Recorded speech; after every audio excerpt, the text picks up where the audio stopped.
Alright, so this is a sort of general update. I haven't picked up the camera much except to take Christmas pictures lately, so figure I'd make a video. Most of the work has been happening with this, the 1953 Chevrolet Suburban with a Buick 3.8 V6 in it for power. Well, not really for power, but that's what it's got in it. It's been dressed up a little bit. It's got tires, or not tires, it's got hubcaps on it. But it's got different seats in it. These here, they used to be in the front unmounted. And now these are up here. And it's actually got a sort of shifter in it. Still no transmission cover.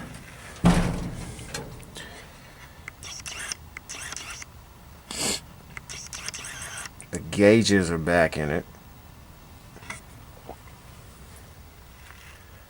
And it's also got a muffler on it. It's not so loud anymore.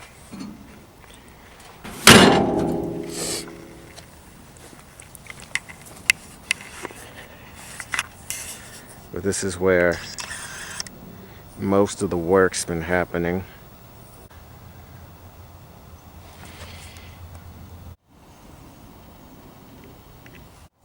The rear bumper is back on the Gran Torino. We had to bend it a little bit because the reason why it wasn't on was because it was pushed upwards from the bottom in the middle so that the tailgate couldn't open in any direction.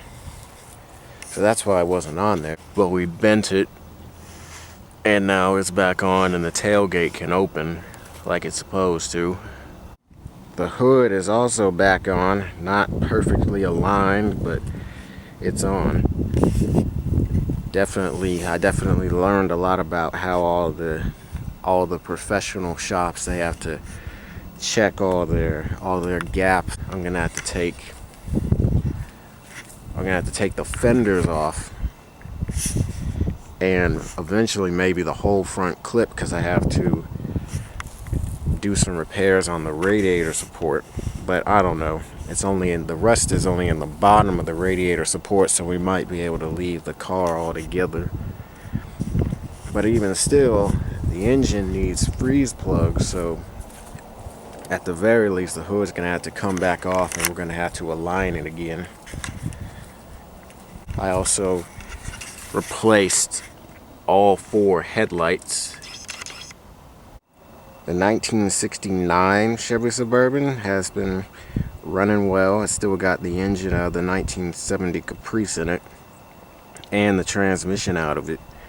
They've both been working well. It's still got 31-inch tires. It's still got manual steering, manual brakes, but it's still working well. Gets driven quite often. Now you may notice that the 1970 Caprice isn't here. And yes, we do have the 1990 Oldsmobile Toronado Trofeo up here now. We've been doing some work on it. Haven't been able to get it running yet though.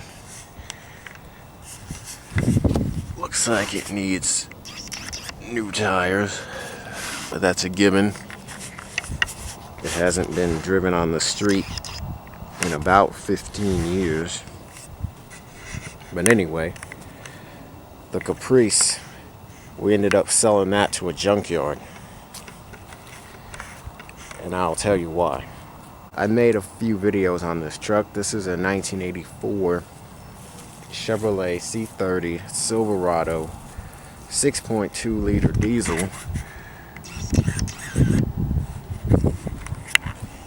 with, well, you can't really see it, but it's got the SM465 4-speed manual. And about a year and a half ago, we were driving it coming back from a road trip actually, and it just left us stranded. And it turned out to be that the injection pump was bad on it, or it went out. And new injection pumps, they cost a lot of money. And so we found a junkyard with, and this is a different junkyard than the one I filmed a while back, but we found another junkyard with diesel GM square bodies, and we traded the Caprice to the junkyard plus some cash for another injection pump for this. That said, we haven't actually put it on yet, but it'll be on eventually. So yep, the 1970 Caprice, that is gone. This truck, the 1972 quote-unquote GMC Suburban, which I actually haven't made a video on. We bought this for $500 about 2 years ago, no, almost 3 years ago. Has almost no rust in it. It's got the old front clip off of the 1967 C10 on it, but it is a 72. And for a while, or we bought it with no engine and transmission. For a while it sat without an engine and transmission while we had it.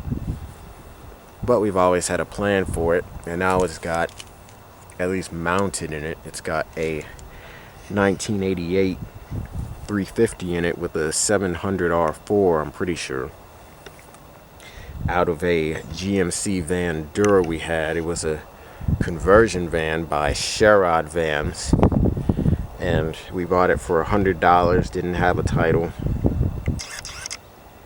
but it had a good engine and transmission in it, and that is now in here.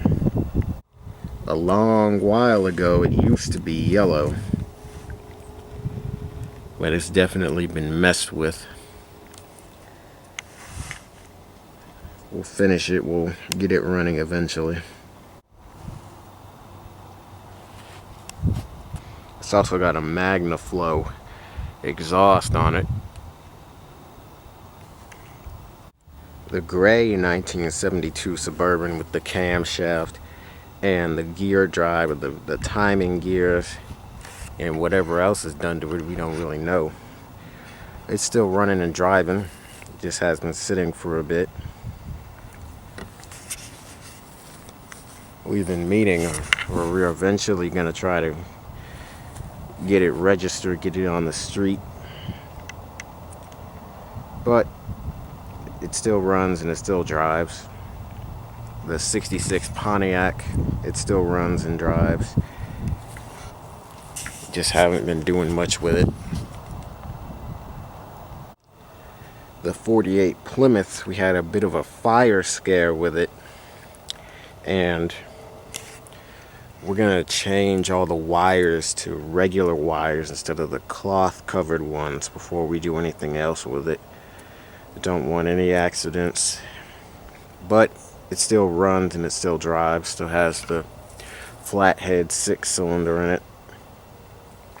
Kind of thinking about putting a 318 in it. We don't know yet. That'll probably never happen. This one here, the 1994 Mark 8, it hasn't run since December of 2015, I'm pretty sure. But it will probably start up. Just haven't been doing much with it. But maybe we'll start it up again soon.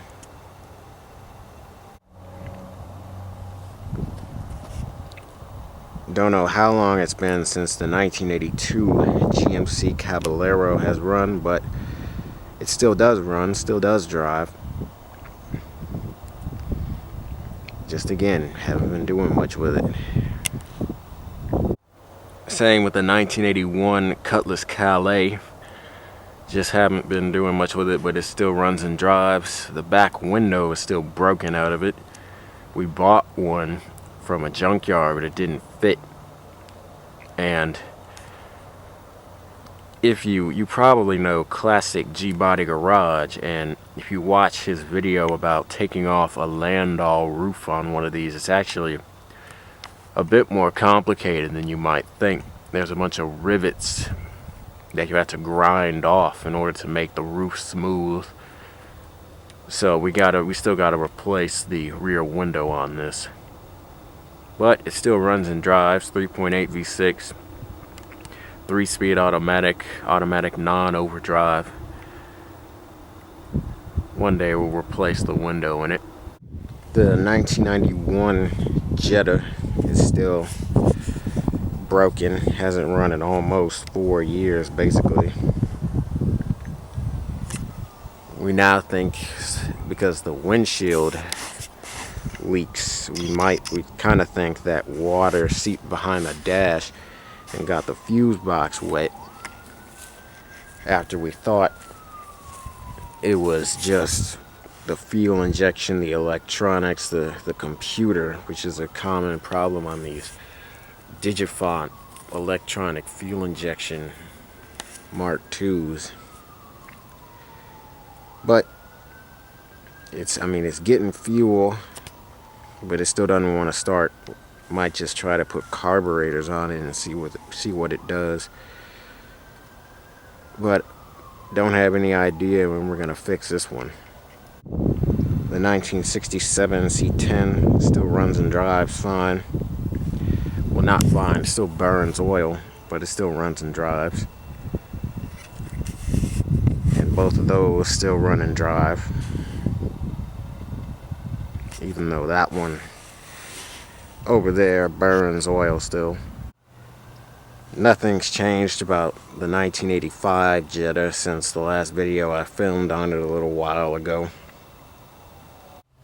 Not much has changed with the Maverick either. Still doesn't run, still has a bent crankshaft.